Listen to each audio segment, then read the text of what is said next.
ಭೌಗೋಳಿಕವಾಗಿ ವಿಸ್ತಾರವಾಗಿರುವ ಉತ್ತರ ಕನ್ನಡ ಜಿಲ್ಲೆಗೆ multi speciality ಆಸ್ಪತ್ರೆ ಬೇಕು ಎಂಬ ಜನರ ಹೋರಾಟ ಆಂದೋಲನವನ್ನು ಬೆಂಬಲಿಸುವ ವಿರೋಧ ಪಕ್ಷದ ನಾಯಕ ಸಿದ್ದರಾಮಯ್ಯ ಹಾಗೂ ಮಾಜಿ ಮುಖ್ಯಮಂತ್ರಿ ಎಚ್.ಡಿ. ಕುಮಾರಸ್ವಾಮಿ ಅವರು ಆಸ್ಪತ್ರೆ ಸ್ಥಾಪನೆಗೆ ಒತ್ತಾಯಿಸಿದ್ದಾರೆ.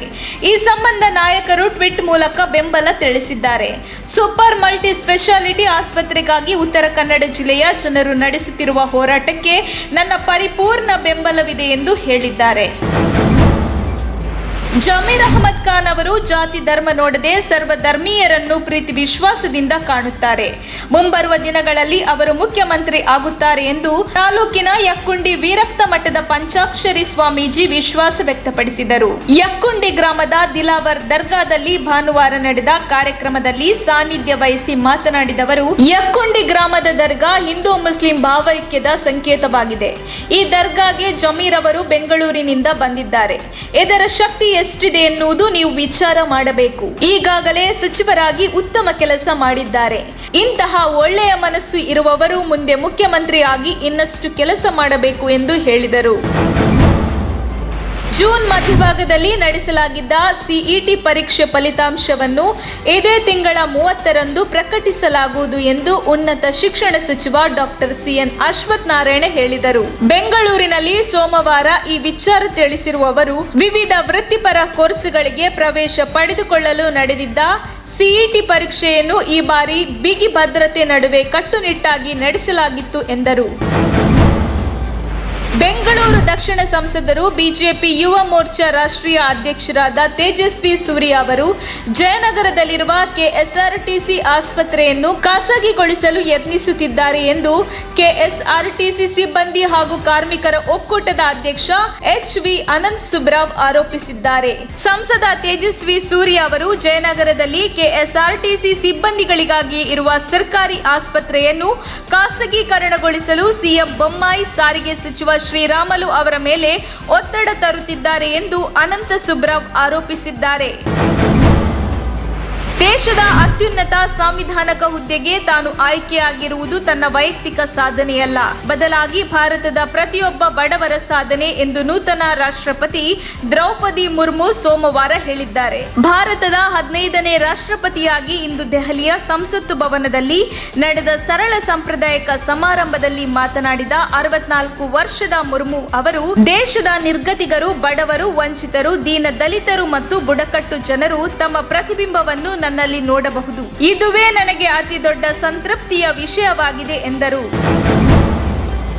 ಸತತ 8 ಬಾರಿ ಪ್ರತಿನಿಧಿಸಿರುವ ಶಿಕಾರಿಪುರ ಕ್ಷೇತ್ರದಲ್ಲಿ ಪುತ್ರ ವಿಜಯೇಂದ್ರನಿಗೆ ಯಡಿಯೂರಪ್ಪ ಟಿಕೆಟ್ ಕೇಳಿರುವುದರಲ್ಲಿ ತಪ್ಪೇನಿಲ್ಲ ಎಂದು ಬಿಜೆಪಿಯ ವಿಧಾನ ಪರಿಷತ್ ಸದಸ್ಯ ಎಚ್. ವಿಶ್ವನಾಥ್ ಹೇಳಿದ್ದಾರೆ. ಸುದ್ದಿಗಾರರೊಂದಿಗೆ ಮಾತನಾಡಿದವರು, ಮಾಜಿ ಪ್ರಧಾನಿ ಎಚ್.ಡಿ. ದೇವೇಗೌಡರ ಮನೆ ಮಂದಿಯೆಲ್ಲ ರಾಜಕಾರಣದಲ್ಲಿದ್ದಾರೆ. ಅದನ್ನೇಕೆ ಯಾರು ಪ್ರಶ್ನಿಸುವುದಿಲ್ಲ. ಸತತ 8 ಬಾರಿ ಪ್ರತಿನಿಧಿಸಿರುವ ಶಿಕಾರಿಪುರ ಕ್ಷೇತ್ರದಲ್ಲಿ ಪುತ್ರ ವಿಜಯೇಂದ್ರನಿಗೆ ಯಡಿಯೂರಪ್ಪ ಟಿಕೆಟ್ ಕೇಳಿರುವುದರಲ್ಲಿ ತಪ್ಪೇನಿಲ್ಲ. ಯಡಿಯೂರಪ್ಪ ಇಲ್ಲದ ಬಿಜೆಪಿಯನ್ನು ಊಹಿಸಿಕೊಳ್ಳಲು ಸಾಧ್ಯವಿಲ್ಲ ಎಂದು ಅವರು ಹೇಳಿದರು.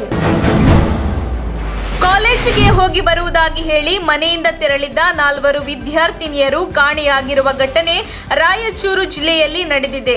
ವಿದ್ಯಾರ್ಥಿನಿಯರು ಕಳೆದ 4 ದಿನಗಳಿಂದ ಕಾಣೆಯಾಗಿದ್ದಾರೆ.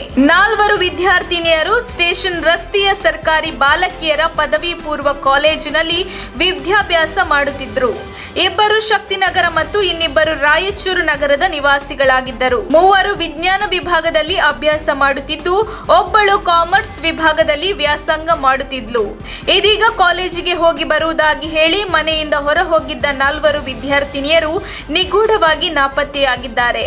ವಿದ್ಯಾರ್ಥಿನಿಯರ ನಾಪತ್ತೆ ಪ್ರಕರಣದಿಂದ ಪೋಷಕರಲ್ಲಿ ಆತಂಕ ಹೆಚ್ಚಾಗಿದೆ. ಬಳ್ಳಾರಿ ಜಿಲ್ಲೆಯ ಕಂಪ್ಲಿ ತಾಲೂಕಿನ ಗೊಣಾಲ್ ಗ್ರಾಮದಲ್ಲಿ ಕಲುಷಿತ ನೀರು ಸೇವಿಸಿ ಅಸ್ವಸ್ಥಗೊಂಡಿದ್ದ 10 ವರ್ಷದ ಬಾಲಕಿ ಮೃತಪಟ್ಟಿದ್ದಾಳೆ. ಸುಕನ್ಯಾ ಸಾವನ್ನಪ್ಪಿದ ಬಾಲಕಿ. ನಿನ್ನೆ ಸಂಜೆ ಕಲುಷಿತ ನೀರು ಸೇವಿಸಿ ಅಸ್ವಸ್ಥಗೊಂಡಿದ್ದ ಬಾಲಕಿಯನ್ನು ಸ್ಥಳೀಯ ಆಸ್ಪತ್ರೆಗೆ ದಾಖಲಿಸಲಾಗಿತ್ತು. ಚಿಕಿತ್ಸೆ ಪಡೆದು ಮನೆಗೆ ಬರುತ್ತಿದ್ದಂತೆಯೇ ಬಾಲಕಿಯ ಆರೋಗ್ಯದಲ್ಲಿ ಮತ್ತೆ ಏರುಪೇರಾಗಿದ್ದು ಬಾಲಕಿ ಸಾವನ್ನಪ್ಪಿದ್ದಾಳೆ. ಕಲುಷಿತ ನೀರು ಕುಡಿದೇ ಬಾಲಕಿ ಸಾವನ್ನಪ್ಪಿರುವ ಶಂಕೆ ವ್ಯಕ್ತವಾಗಿದ್ದು, ಅಧಿಕಾರಿಗಳು ಈ ಬಗ್ಗೆ ಯಾವುದೇ ಅಧಿಕೃತ ಮಾಹಿತಿ ನೀಡಿಲ್ಲ. ಕಾಂಗ್ರೆಸ್ ಪಕ್ಷದಲ್ಲಿ ಸಿಎಂ ಕುರ್ಚಿಗಾಗಿ ಕಿತ್ತಾಟ ನಡೆಯುತ್ತಿದೆ. ಡಿಕೆಶಿ ಒಕ್ಕಲಿಗ ಸಮುದಾಯದ ಹೆಸರಲ್ಲಿ ಸಿಎಂ ಆಗಲು ಜಾತಿ ಬಳಕೆ ಮಾಡಿಕೊಳ್ಳುತ್ತಿದ್ದು, ಇತ್ತ ಸಿದ್ದರಾಮಯ್ಯ ಕುರುಬ ಸಮಾಜದ ಹೆಸರು ದುರ್ಬಳಕೆ ಮಾಡಿಕೊಳ್ಳುತ್ತಿದ್ದಾರೆ. ಇಬ್ಬರು ದೊಡ್ಡ ಜಾತಿವಾದಿಗಳೇ ಎಂದು ಮಾಜಿ ಸಚಿವ ಕೆಎಸ್ ಈಶ್ವರಪ್ಪ ವಾಗ್ದಾಳಿ ನಡೆಸಿದ್ದಾರೆ. ಕಾಂಗ್ರೆಸ್ ಶಾಸಕ ಜಮೀರ್ ಅಹಮದ್ ಖಾನ್ ಮುಂದಿನ ಸಿಎಂ ಆಗಲಿ ಎಂದು ಸವದತ್ತಿ ತಾಲೂಕಿನ ಯಕ್ಕುಂಡಿ ಗ್ರಾಮದ ವಿರಕ್ತ ಮಠದ ಪಂಚಾಕ್ಷರಿ ಸ್ವಾಮೀಜಿ ಹೇಳಿಕೆ ಕುರಿತು ಮಾತನಾಡಿದ ಅವರು, ಜಮೀರ್ ಮಾತ್ರವಲ್ಲ, ಎಂಬಿ ಪಾಟೀಲ್ ಸೇರಿದಂತೆ ಹಲವರು ಇದ್ದಾರೆ. ಹೀಗೆ ಸ್ವಾಮೀಜಿಗಳಿಂದ ಸಿಎಂ ಆಕಾಂಕ್ಷಿ ಅಂತ ಹೇಳಿಸುವುದು ದೊಡ್ಡ ವಿಷಯವಲ್ಲ. ಸಂಜೆ ಒಳಗೆ ಮಾಧ್ಯಮದ ಮುಂದೆ ನಿಮ್ಮ ಹೆಸರನ್ನು ಸಿಎಂ ಆಕಾಂಕ್ಷಿ ಅಂತ ಹೇಳಿಸಬಹುದು ಎಂದು ವ್ಯಂಗ್ಯವಾಡಿದರು. ವಿದ್ಯಾರ್ಥಿಗಳು ಮದ್ಯದ ಅಮಲಿನಲ್ಲಿ ಪ್ರತಿಷ್ಠಿತ ಕಾಲೇಜಿನ ಗೇಟ್ ಮುಂಭಾಗ ಫುಟ್ಪಾತ್ ಮೇಲೆ ಬಿದ್ದು ಹೊರಳಾಡಿರುವ ಘಟನೆ ಶಿವಮೊಗ್ಗದಲ್ಲಿ ನಡೆದಿದ್ದು, ವಿದ್ಯಾರ್ಥಿಗಳು ಬಿದ್ದು ಹೊರಳಾಡುತ್ತಿರುವ ವಿಡಿಯೋ ಸೋಷಿಯಲ್ ಮೀಡಿಯಾದಲ್ಲಿ ವೈರಲ್ ಆಗಿದೆ. ಬಸ್ನಲ್ಲಿ ಕುಳಿತಿದ್ದವರು ಪ್ರತಿಷ್ಠಿತ ಕಾಲೇಜಿನ ಗೇಟ್ ಮುಂಭಾಗ ಫುಟ್ಪಾತ್ ಮೇಲೆ ವಿದ್ಯಾರ್ಥಿಗಳು ಬಿದ್ದು ಹೊರಳಾಡುತ್ತಿರುವ ದೃಶ್ಯವನ್ನು ವಿಡಿಯೋ ಮಾಡಿದ್ದಾರೆ. ಓರ್ವ ವಿದ್ಯಾರ್ಥಿ ಅಮಲಿನಲ್ಲಿ ಮುಖ ಕೆಳಗೆ ಮಾಡಿ ಫುಟ್ಪಾತ್ ಮೇಲೆ ಬಿದ್ದಿದ್ದಾನೆ. ಇನ್ನೊಬ್ಬ ವಿದ್ಯಾರ್ಥಿ 2 ಹೆಜ್ಜೆ ಸಹ ಮುಂದೆ ನಡೆಯಲಾಗದೆ ಬೀಳುತ್ತಿದ್ದಾನೆ. ಸಂತೈಸಲು ಬಂದ ಸ್ನೇಹಿತರ ಮಾತು ಕೇಳದೆ ಅಮಲಿನಲ್ಲಿ ಹೋಗುತ್ತಿರುವ ವಿಡಿಯೋ ವೈರಲ್ ಆಗಿದೆ.